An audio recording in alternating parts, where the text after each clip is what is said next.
Welcome, everyone. Scotty was just telling me about the fun of having a mesencephalic wind-up late at night when you become super light and sound sensitive and you've got someone making a repetitive noise in the background and you just lose your shit. That's me. So run me through it, mate. That's fundamentally, got a breaking point. I had enough brain still that I could actually recognise that was happening, so I considered that a positive sign, and I basically put myself to bed.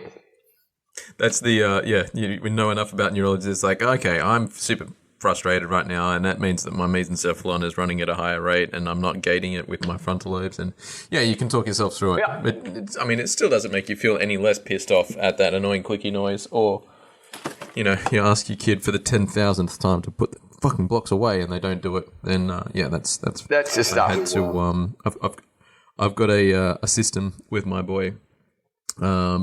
If he's naughty, then he gets a cross for the day. That was bad behavior on the day.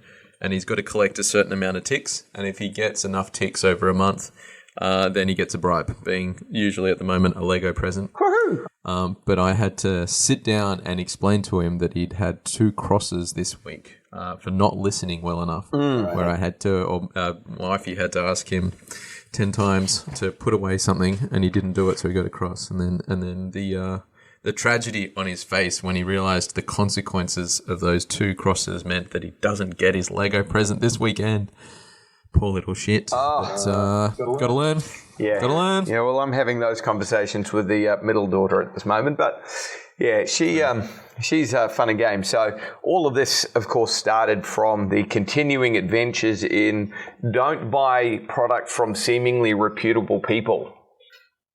Yeah, well, you know what? Are you willing to put the name of that person out there in terms of for anyone who's listening who wants to buy a cryo sauna? No. At this moment, as there's kind of lawsuits all involved, I probably shouldn't be. Better say not. Yeah, best not. But suffice to say, let me know off air, because when I'm pissed off I didn't win the 50 mil lotto. Yeah. So I'm not buying one this weekend, but I reinvested for the 20 mil lotto. So maybe next weekend I'll say, hey mate, who was that person? I'll buy somewhere else. So as of yesterday, the manufacturer of this sauna sent me a confirmation letter pointing out that the product in question, which they'd taken money from me, the Australian company, to put an order into the Russian company, paid fully in advance, had never been put into the Russian company. So basically they extorted money out of me under false pretenses.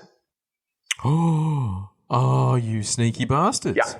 So took your money, said, hey, we're going to get this sauna from this company in Russia. Yeah. Didn't.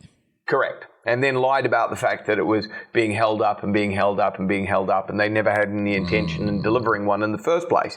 So that was my day yesterday, and then I've got all this noise and my brain's going, just stop. Just stop. Just need a break. That's it. Everyone hits that. So, okay, let's make this a teachable moment for everyone at home.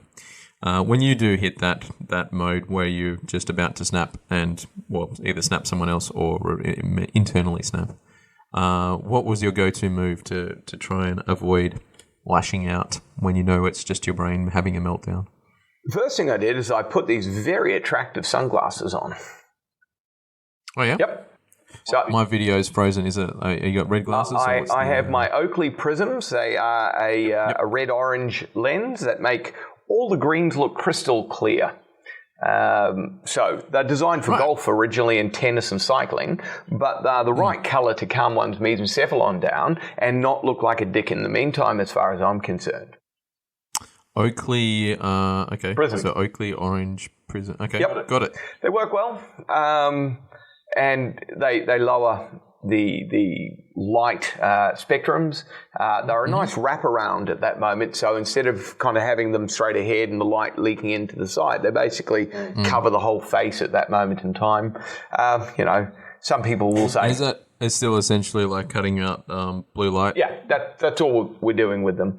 I just like to imagine that I look cool at the same time, whereas my daughter will tell you otherwise. Yeah, well, I think it's all about you at that stage. You're about to have a meltdown. You're wearing your cool dad sunglasses. Then that's probably all it needs to do to help calm your brain down a little bit. Okay, so you got your fancy Sonys on. I then go and get some Opticalm. You don't have your sauna to go and have a quick cryo sauna. Sorry to wrap. Oh, that was throwing shade. That's almost up there in Sterling class, buddy. What an arsehole. Yeah, hey.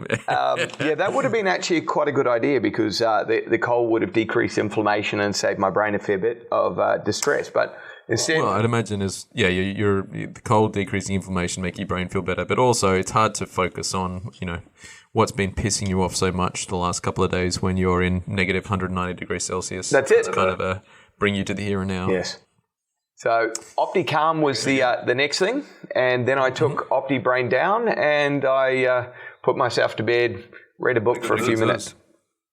Speaking of, I had a brainwave for you, mate. Oh, good. This is a business venture that you should look at. So your awesome brain down thingy, you should make smaller little satchels so people can either trial 1 or 2 nights of it and then buy the big dose, or little travel packets. Okay. And that would be, because I don't want to lug around. Well, because I'm always freaking out that when I'm taking like all of these several powders that you've got me on through an airport security, and they go, "Oh yeah, that looks, cocaine. Let's come inside here. We're going to do some form of a vigorous cavity search to see what else you've got going on." But you're in fear of that, or asking for that. Just. Well, we'll find out. Yeah. Yeah. No. Okay. Now that's an interesting idea. Definitely, the trial packs are probably something that's really quite worthwhile. I've got to go back to the producer and look at going through another batch. So that's probably quite a good idea to do at this moment in time. There you go, mate. Yeah. So I'll buy those by the dozen and start throwing them out like candy to prospective patients. Cool. Yeah, so those were the things, and basically I decided not to get up early at 5 and do jiu-jitsu. I decided to do the evening class and have a little bit more sleep and take a slightly more relaxed start to my day. Sleep is king. Yeah, absolutely.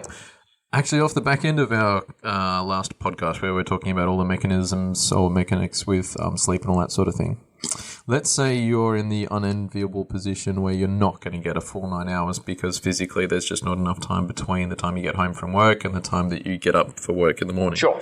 What's the thoughts on napping throughout the day to sort of hit that 9 hours? Like if you're only getting 6 hours at night, would you recommend a nap during the day? I actually do. Okay. I do. And is that so? If you do a nap during the day, do you go straight into that first cycle of body healing? Yes. How's the split? So yeah, if you're still only getting 6 hours at night and then a nap of an hour or two during the day. So the goal with a nap during the day is to sleep no more than 40 minutes at that stage. Okay, and that's just to get your one cycle? You're trying to get the one cycle of body repair at that moment, and you're not trying to drop your brain right down into that deep paralytic. Otherwise, if you get woken in that phase, you kind of get groggy and sort of sensations, and too much sleep will then start to flow into upsetting your ability to go down to sleep later on at night. Yeah, that's what I was. Okay, so 40 minutes, and that's the goal. So that's the body repair. So you still really need that in excess of 6 hours at night to get that brain repair happening. Otherwise, it's just going to be all body. That's it. I had a fun moment. I had to talk to Sterling about this. So middle of the night, I was in my peak deep stage of sleep. And then my little boy is like standing right over the top of me. And then touches my face. So I went from deep sleep to, oh my God, someone's attacking me. And I sprung up and started swinging. Oh my God. Oh, wait, this is my little boy. Luckily, I didn't connect, but it was, I tell you what, the hit of adrenaline that I had at that stage of the night was glorious and long-lived, and I did not get back to sleep. And then I had to have a talk to my little boy about how to wake daddy. Approaches daddy.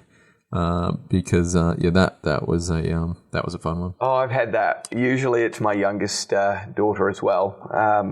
And I'm just glad he didn't jump on top of me, because then that would have been touch of the face is one thing, but if you really pounced, I can just see that being absolutely dynamite. Yeah, wound a bit tight sometimes. It happens. Yeah. Speaking of wound a bit tight, I'm unwound. I'm so happy with that recent collaboration we've had with Dr. Yo finally finding a GP who's willing to not treat us chiros like pedophiles. So for those listening, Scott and I have got a mutual patient that we've been trying to help with vestibular migraines, and it got to the point where we improved 80% of it, but the 20% left being stubborn. So we went, all right, we need a specific MRI to have a closer look at brain perfusion. Yeah. And usually with these things, you send them off to your local GP and say, oh, look, I'm a chiropractor, and these are all of the relevant neurological tests that have been positive, and this is the logical thought process about why you should be getting this particular brand of MRI. And then the GP goes, chiropractors? Nah. What would they know? What would they know? Nah, it's just all in your head. Here, take this Panadol. That'll sort it. And then you got to hunt around for several weeks until you find someone to play ball. So finding Christabel, where I could just go, I need this, and she goes, yep, done. What next? And then she's opening up in Edgecliff too, which is just down the road not down the road, but the other side of the city, but significantly closer than the Central Coast. Is that where she is at the moment? I know. That's taken a load off my mind, where I can finally trust someone who's not going to treat us chiros like pedophiles. But have you got anyone who does that for you in Queensland? I'm working with a couple of GPs around here.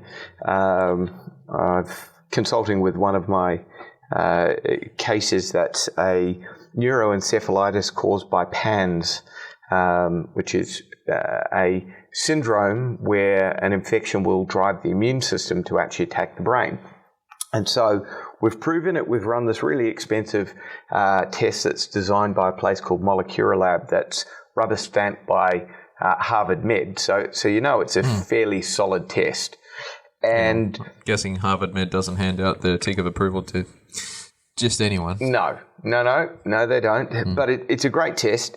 And we've proven that there's autoimmune antibodies attacking the brain. And I've said to them, look, we need to be working with the GP because this is one of those situations, like it causes Tourette syndrome and tics and locked-in syndrome if it keeps going on. It's absolutely horrifying. But the GP is not perhaps wonderfully well versed, if you could say that, in this particular syndrome. And so I've recommended, as per the instructions from the lab, that they use certain antibiotics and look at antivirals. So, of course... How did that go down? Well, it went down fine, except for the response was, okay, so what antivirals do you recommend and what dose?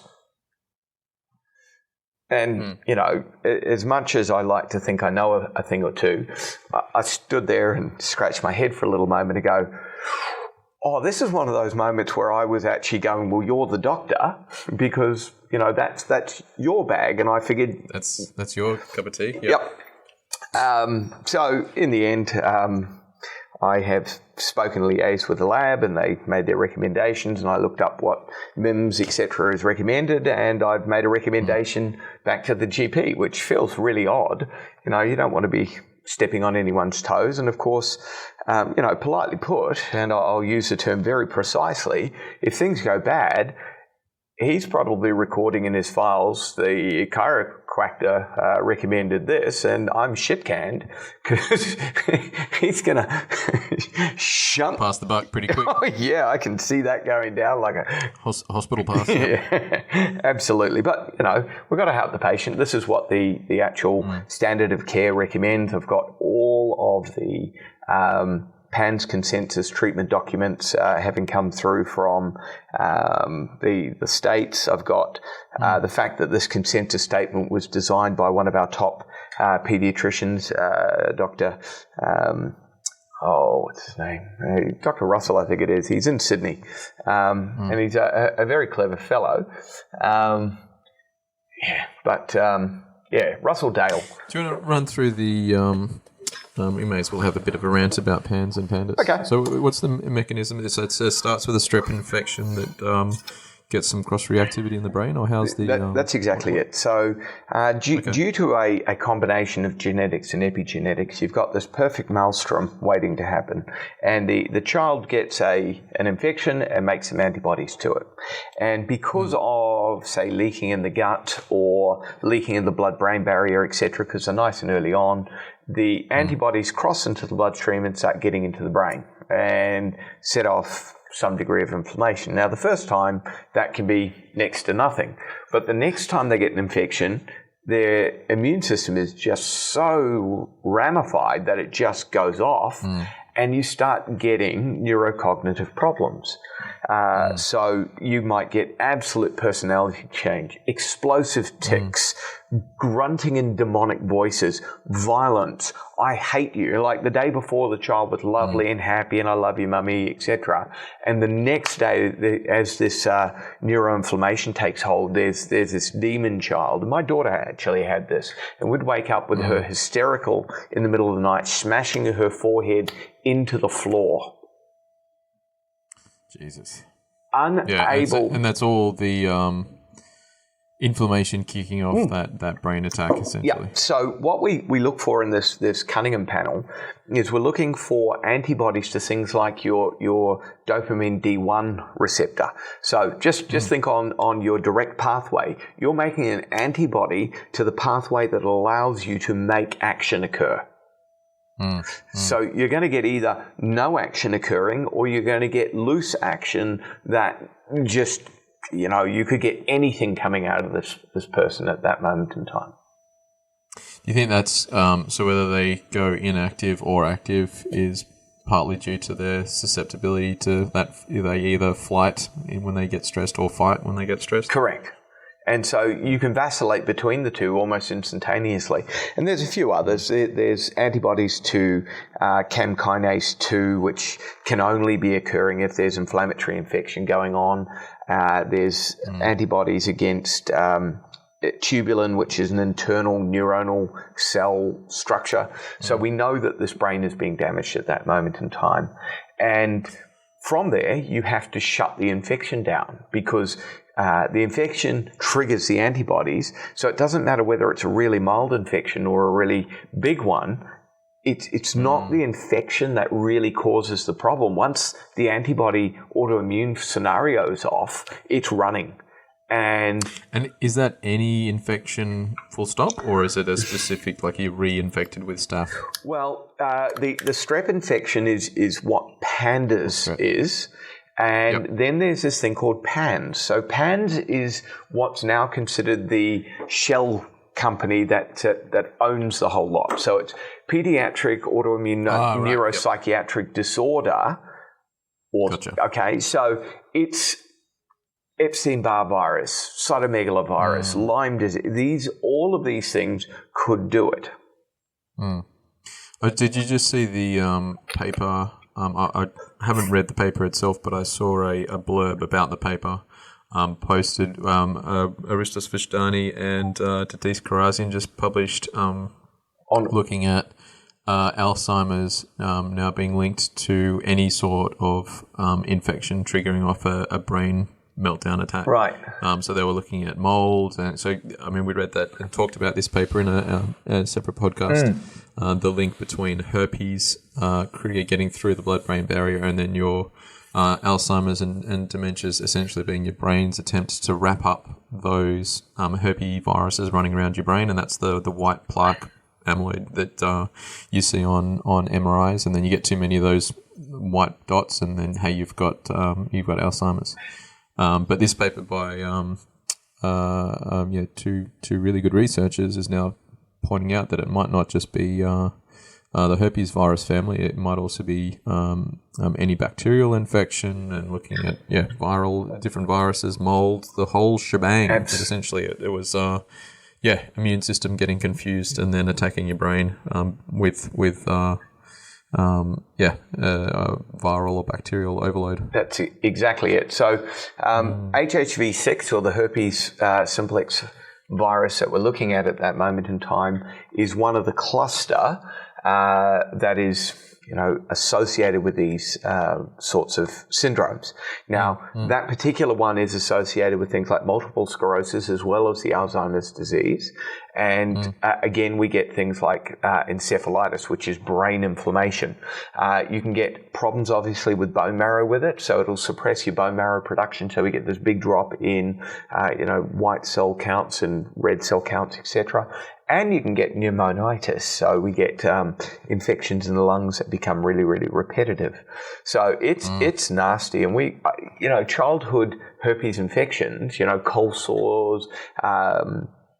Chickenpox, etc. Yeah, they're really undervalued, as I think we've mentioned, in these situations, and we really have to be doing a better job with actually trying to boost people's immunity and improve stress on their body. Because no matter what, when we talk about my mesencephalon kind of going off, and we talk about it in a very neuro-y sort of fashion, what we're really saying to the people out there is that our point of stress and the ability to integrate and control our brain is failing. So it's shifting our ability to do many jobs into a runaway or punch something in the face situation. Now, the problem with that is that those scenarios where I'm running for my life or punching something in the face means that my brain does not consider digestion or immunity to be high priorities because they cost too much energy and resource, so the brain starts dumping. And if that becomes chronic, we get maldigestion and malnourishment, and we get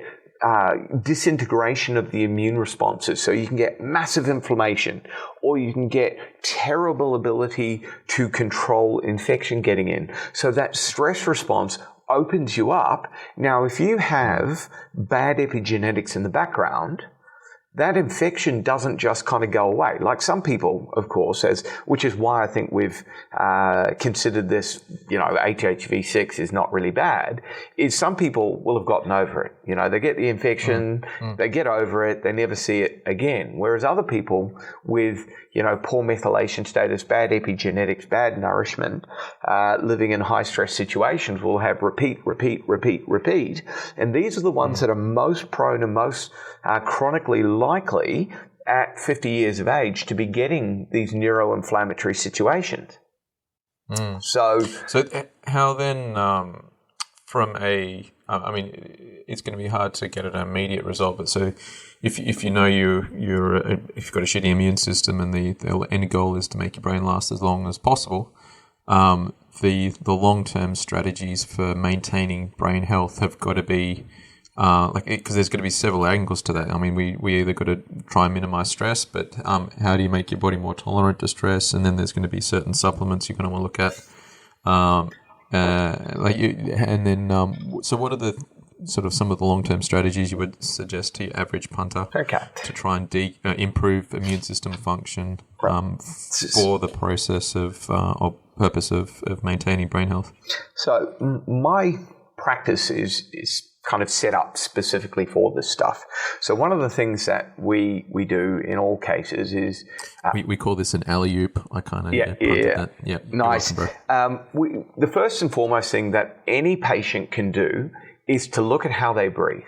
Okay, so in any neuro situation, the three factors that we talk about for neuronal health is the stimulus, the building blocks, nourishment, vitamins, minerals, etc., and gas exchange, okay? So gas exchange includes, obviously, the concept of blood supply to an area, as well as the idea of how we're getting oxygen in and out of the body, but also carbon dioxide. So you can, as a patient, get retrained to breathe efficiently again. When you get stressed, you start doing those really, really fast breathing cycles, so to speak, panting. And that, of course, blows off all your carbon dioxide, which means that you can't gas exchange properly. So the most simple thing that all patients can do is practice slower, deep breathing through the nose. That's in and out through the nose, and try to get about a 10-second respiratory cycle, 4 seconds in, 5 seconds out, 1 second pause at the bottom to try and get the gas exchange to work properly. Secondly, in those situations, I would, of course, put someone with chronic neuronal encephalitises and bad breathing and bad gas exchange in the hyperbaric oxygen chamber. And we'd probably start with somewhere around 40 sessions, so 1 to 2 sessions a week for an extended period of time to just start bringing up their tissue plasma oxygen levels so that this doesn't require gas exchange across the lung membrane. Okay? I would, of course, run blood tests and look at their diet and lifestyle, so the factors of what nutrients are going in, what's in their bloodstream, and would look at their genetics to go, well, what don't you hold on to well? So there's this thing called a FUT2 secretor gene, FUT2, and it means that you won't hold on to B12 particularly well. So if you don't hold on to B12 very well, you're not going to make memory work very well. You won't make red blood cells very well. You won't methylate to detoxify well. So that all these really important systems in the body require B12. If you have this epigenetic fault, you don't do as well. So we'd look at giving them a diet that's going to be much higher in B12 intake. We'd supplement B12. We might get them injections of B12. It's trying to set them up in a way that actually makes their body run the most efficiently to get them out of the stress cycle. Because essentially giving the body what it needs to do its job better. That's exactly it. If they're malnourished, their brain will recognize that as a threat, which will keep them in the chronic threat cycle, which makes that mesencephalon wind, and they will run less frontal lobe. If you have too much wind in the mesencephalon, you can't activate those frontal lobes as well because your unconscious brain starts making snap decisions for you much quicker than your frontal lobes can operate.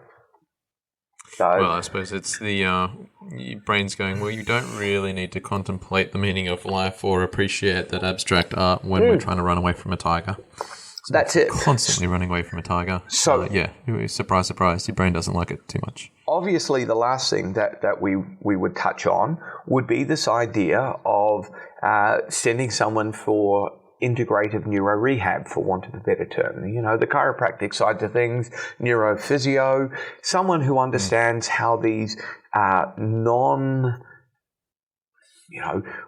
not in the traditional neurology field, not a tumor, not a stroke sort of thing. Now, those people also might benefit from what we do, but neuro rehab is trying to get the stimulus and the integration into the brain to make the parts work efficiently so it costs you less to do everything. And this brings the stress in the brain down as well. The more in balance that brain is, the better the chance the patient has of getting their immune system back into balance. And if the brain's back in balance and the immune system's back in balance and you get their nourishment right, you have a much greater chance on getting on top of and suppressing these infections. Now, obviously, at the same time, we want to work with someone who's skilled in the more medical side of things because, again, a neuroencephalitis like Epstein-Barr or the PANDAS situation, they may need pharmaceutical antivirals and they might need medications like Augmentum, and they might need IVIG. And in the worst case scenarios, they do stuff called plasmapheresis, which they basically suck the blood out of the person, filter it, and put it back in. So this isn't just an us thing, and everything's got its place. It does. You've got to work with skilled people who want to recognize what you do and you recognize what they do, and everyone works in a patient-centric fashion so that things go to plan. Mate, that's very well put. Oh, thank you.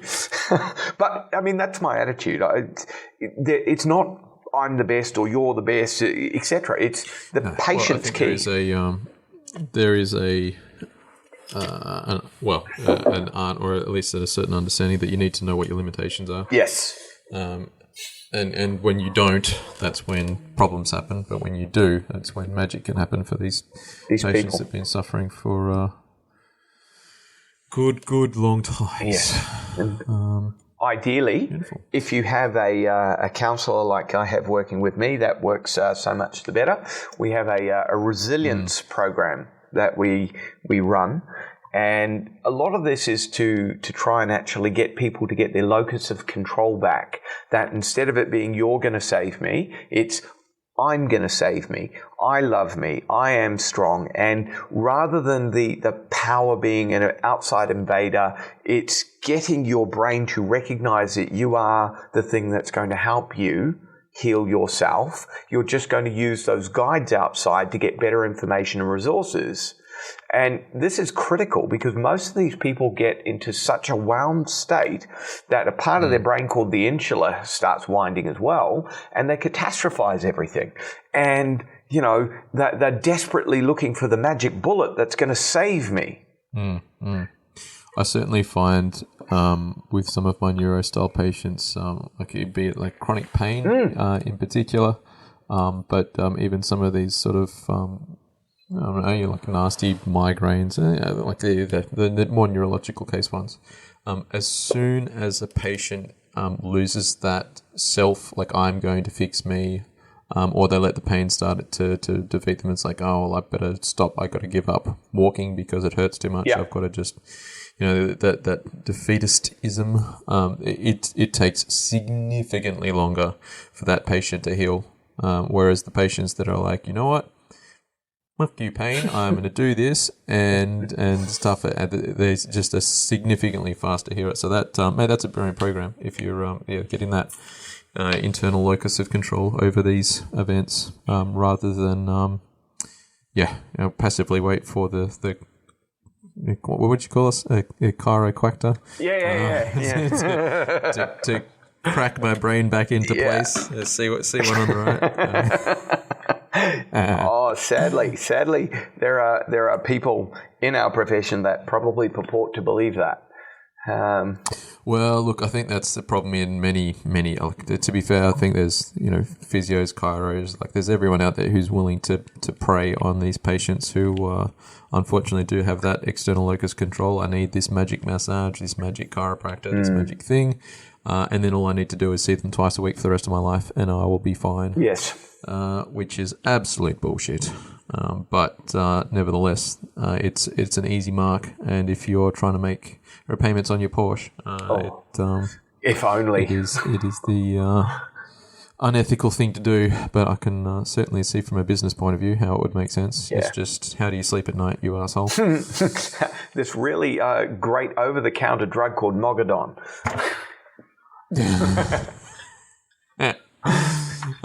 Beautiful. Yeah. Mate, I've got one tiny question, but I've got a patient coming in 10 minutes, cool. So we've got to make it a quick one. I was having a chat with a cell biologist during the week, and they were talking to someone else, and they were it was all about repopulating your gut microbiome. And the argument essentially was it's useless trying to repopulate your gut with good bacteria if you've had antibiotics, because essentially your immune system treats the good bacteria like a foreign invader and kills them before anything sort of substantial can happen. So it's essentially you've got your preset gut microbiome, which is significantly harder to reprogram than suspected. Thoughts, opinions? Well, there's no logic to that statement because those parts are mutually exclusive. Okay, so if we think on it, and I don't disagree, but I disagree. There's a stupid answer. Okay, so you've got the gut microbiome and you've got antibiotics, and antibiotics kill bacteria, and some are broad spectrum, will kill many different classes, and some of them are very fine focus and kill very specific types, right? And so why does that in any way alter what the immune system does to the gut bacteria? Okay, so the antibiotic and the immune system aren't best mates kind of cuddling up going, right, I'm going to do this and you're going to do this and there's all this intelligence. No, all you did is you put a chemical in that actually makes it difficult for those bacteria to grow, no matter which sort, whether they're good ones or bad ones. If it's within the class that thing kills, it kills them. Okay, so the answer is that it's difficult to repopulate by inoculating with different other probiotic bacteria, because if they're in the class killed by that antibiotic and the antibiotic is still there, it's going to keep killing it. So the problem realistically with repopulating a gut is got a whole bunch less to do with the antibiotic as against the cognitive thought process, the vagal nerve return, like that integration, and the nourishment, the lifestyle, food, etc. that the person is putting in after the fact. Now, most of the time, people, as I used to, we get an infection, we take the antibiotic, note this locus of control external to ourselves, and we feel better and we go back to doing whatever we were doing. We eat the cookies and we drink the milk and you're not altering anything, so you're still setting yourself up to have an environment that grows bacteria that are very happy with what you're doing. So it's not the antibiotic's fault or not the antibiotic's fault. Again, think about resilience training. The antibiotic cured me, and then I went back to doing my best ability to harm myself so that I could grow more bad bacteria. So we have to set them up in a way that their brain returns. So the vagal nerve has this feedback loop to the GALT activated lymphoid tissue. And if the inappropriate bacteria are there, we're not going to get the best stimulus going on. So you actually have to get enough good bacteria there so that you activate the lymphoid tissue in a positive way to actually kill off infections.